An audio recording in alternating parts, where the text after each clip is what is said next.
Hello everyone and welcome to my third LP of Gothic 2 Night of the Raven. Alright, so this time it's going to be a little different. It's going to be similar to my first one, except for the fact that I'm playing this with the Heights of Power mod. You'll see what that is when I start playing. It's pretty insane. And I'm also doing a hardcore challenge of this, which I'll explain further when I actually finish talking with Zardes at the start of the game. So this game, made by Piranha Bytes and Joe, is the second in the series, the Gothic series, and it's considered by most to be the best, and it's considered by many to be one of the best RPGs ever made, as well as one of the best games ever made. So yeah, let's begin. Now I'll show the introduction. I won't skip it. I'll show it to all the people that haven't played the game before.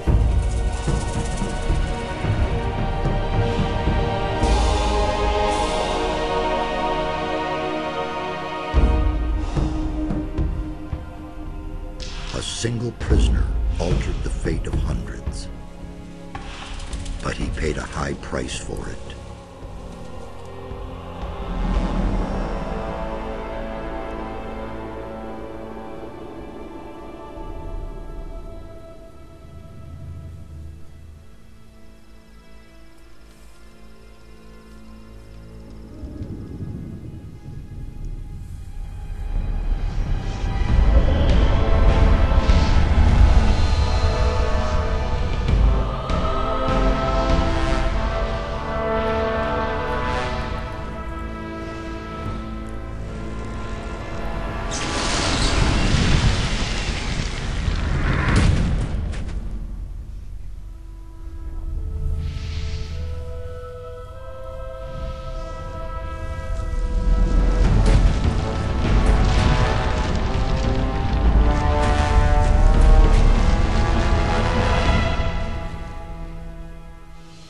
He defeated the Sleeper, destroyed the barrier, but while all the other prisoners escaped, he remained behind in the rubble.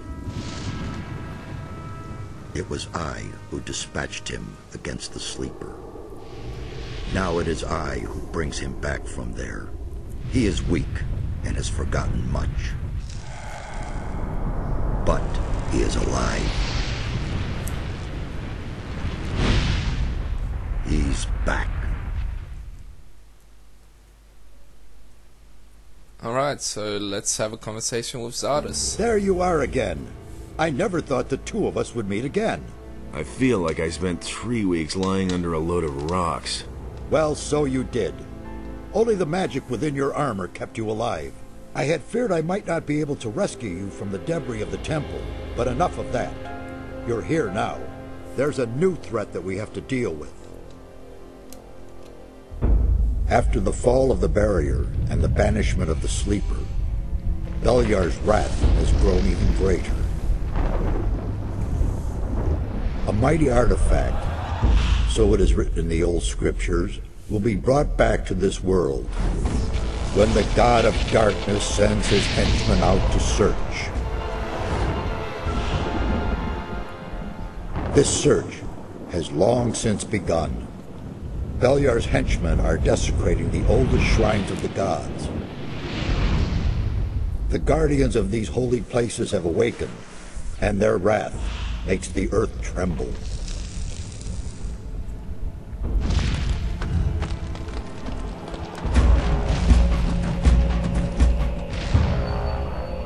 Every powerful magician on this island can sense this wrath.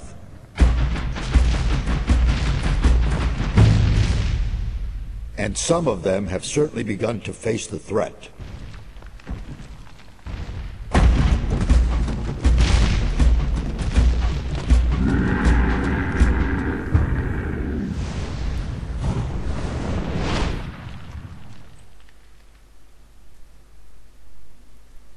You must become their ally. That's the only way to stop Beliar. At least we have enough time now. I did it. The Sleeper Has been banned. You vanquished him, so much is true. But it's not within our power to stop the war that ensues now. With his final furious scream, the sleeper has set into movement the armies of darkness.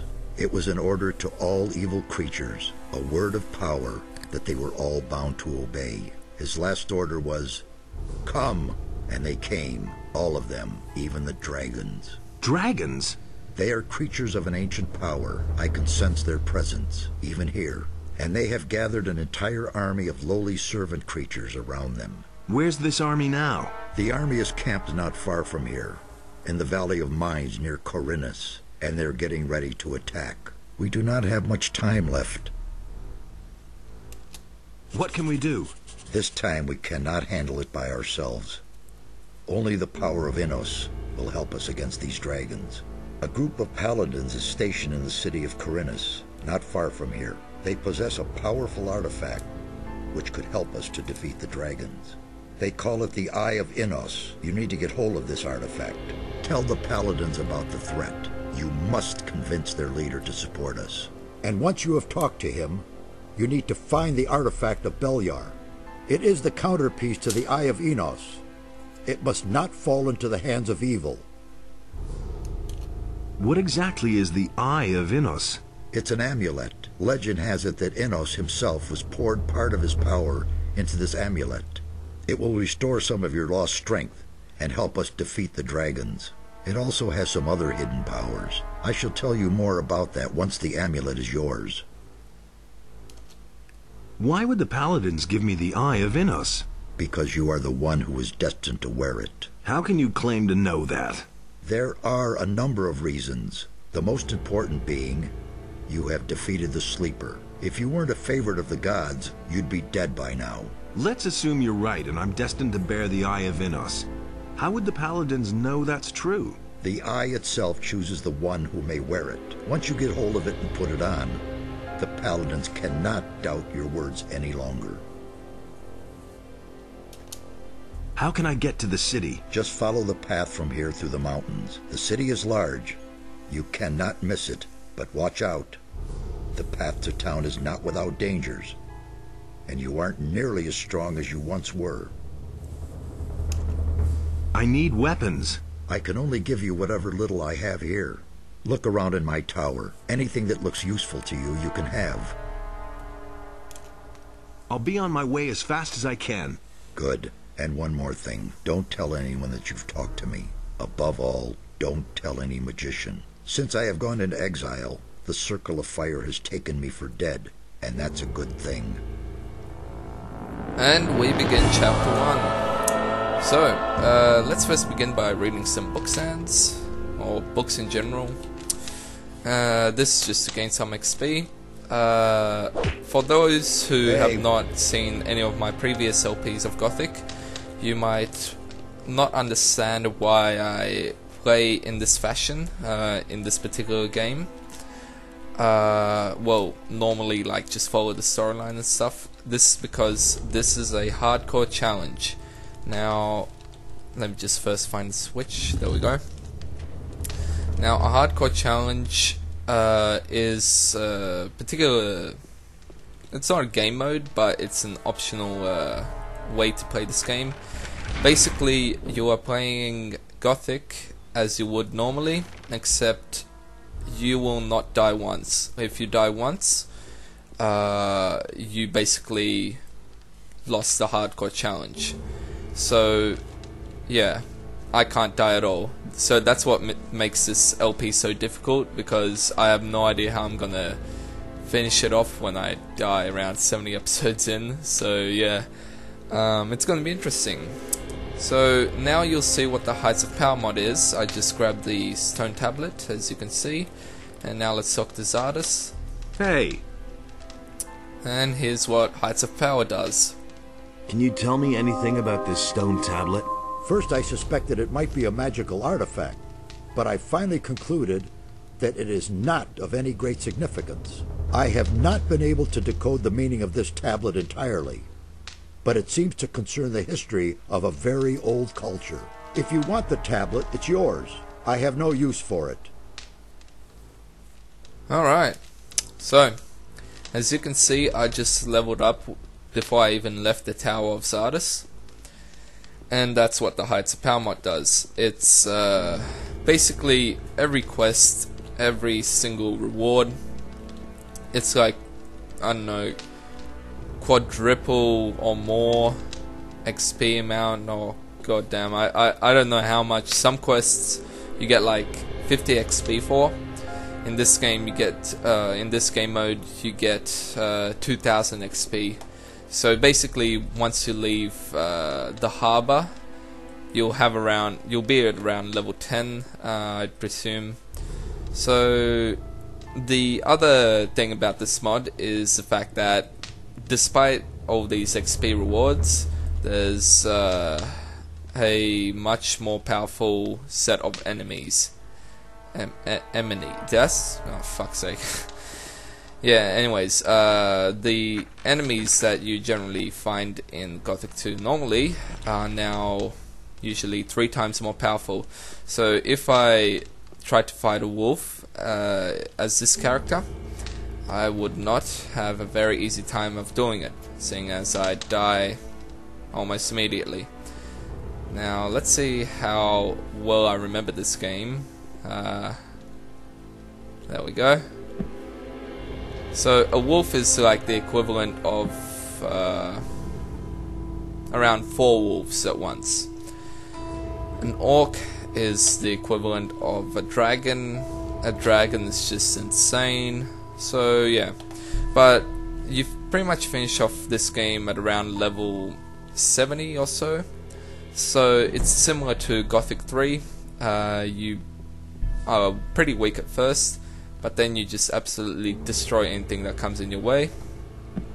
So yeah, let's continue on here to grab our spell scrolls.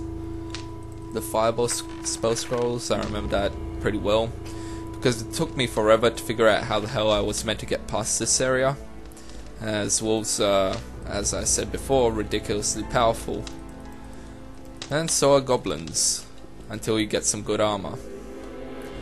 So let's see, Blue Elder, Woodland Berry, Healing Plant. Yeah, all of these herbs I will not sell or use, but actually trade into Constantino, because in this game it's kinda important for me to have a very high strength level, in particular because I'm also going to be using a new weapon that's found in this game, known as the Masterwork two-hander. Basically that weapon is more powerful. I think it's the most powerful weapon in this game, or in this mod I should say. So yeah, let's begin our hardcore challenge. Now as you can see, it's kind of difficult to kill a sheep as well, as in the other Gothic games. It only takes 1 hit. Now if this is also your first time playing this game on hardcore mode, I suggest very strongly that you be a coward, because if you're not a coward in this game, you'll die straight away. It's ridiculous how easily you can die in this game. I mean, when I was actually playing it for around my 5th hardcore challenge, which I stopped playing because I got bored. I still have it, have a save game somewhere, but I can't be bothered to find it. Basically I was around level 40, and I decided to face a warg with some of the most powerful armor in the game, which was the Raven's Guard armor, and it basically almost killed me within a few hits, which is just ridiculous. And oh my god, a goblin's... oh shit, this is bad. There we go. Yeah, I'm very, very scared of any enemies that face me right now. So yeah, let's first equip our fire arrow, fireball. Yep, fireball. The reason I'm using fireball instead of fire arrow is because I'm not sure if this is correct, but yeah, I'm not sure, but I think that all HP of all enemies is increased dramatically. So I'll need to use a fireball just to kill one wolf.